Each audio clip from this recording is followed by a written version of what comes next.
The Smart Cookie by Jory and Pete Oswald. Greetings, I'm a cookie. I live in a bakery on a street corner near a river. Come on in. Welcome to our little community.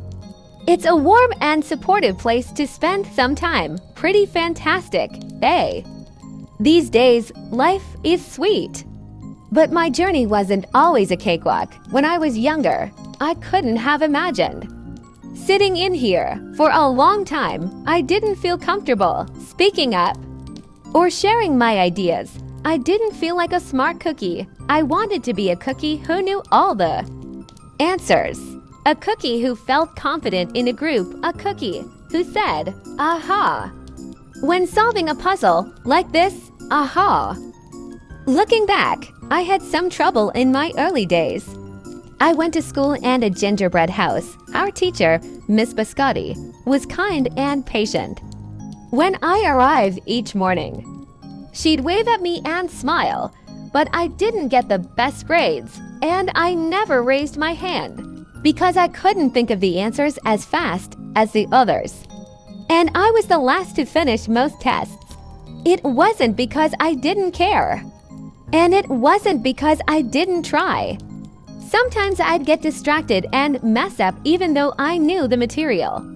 These were the most frustrating moments of all. Once I misspelled the word dough. That was rough. Another time I added when I meant to subtract. Occasionally, we'd have a lesson where I had absolutely no idea what was happening. I just couldn't keep up. I imagined that my desk was a raft and that I was completely lost at sea. Because that's what it felt like. At night, I slept in a cookie jar. I had about 6 dozen roommates. Move, you move, no, you move, no, you move, no. You move, I'd stay awake and stare out the window and worry. And it went this way. Day after day after day. But then something happened that changed everything. It all started with a homework assignment. Miss Biscotti requested our attention one afternoon tonight.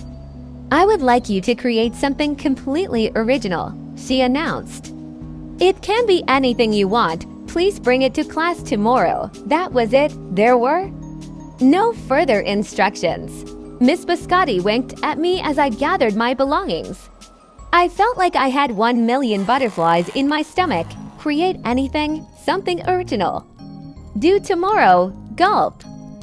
When I got home, I immediately went to work. At first, I tried a cooking project. The results were half-baked. Next, I tried to hammer and nail something.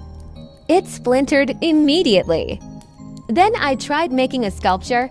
It was a complete bust. I wondered if I was about to fail.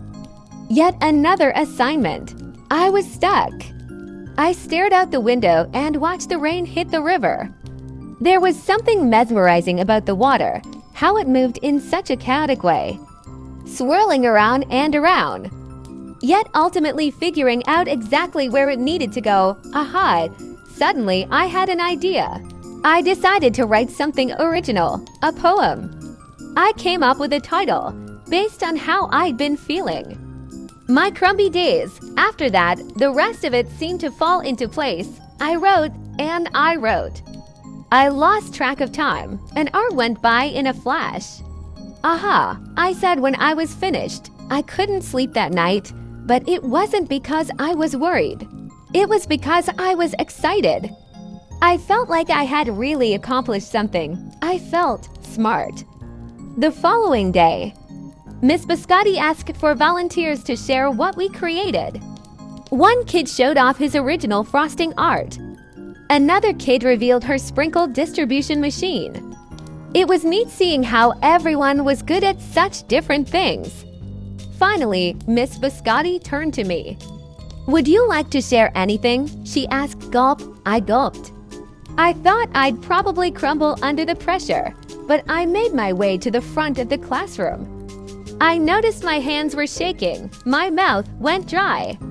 This poem is called My Crumby Days, I said, my voice cracking. And then I read it aloud. As I spoke, I noticed some kids nodding at certain lines. Other kids laughed at parts. that were supposed to be funny. As I built toward the finale, I felt myself becoming more confident and animated. And in the end, everybody clapped and cheered. I promise you. This, I'll never, ever forget it. Miss Biscotti was beaming. No one. But you could have written that poem, she said. It was completely original. Aha, I had done it. I'd created something and shared it with the world. Well, my world, at least. The rest of the day was a blur. By recess, I was already planning my next poem. I would call it My Sweet Morning. Haha, I thought when I came up with the title. Later that afternoon, Miss Piscotti handed me a note. It said that I should keep on writing, no matter what. That means so much to me. School was a bit different after that. I wasn't so scared to raise my hand, or ask a question, or share my work. Sure, some things still don't come as easily for me as they do for others. But now I know that you can be smart in many different ways. You don't have to have the answers to every question, or suddenly be great at everything all at once. You just need a chance to try all kinds of things, to find out who you are and what you like to do. Ask for me. I learned that I can write, and I can think of great ideas, and I found plenty of other things I'm good at too. I no longer feel lost at sea. It's more like floating down a river. And the best part is, there's always more to learn, because we're all smart cookies.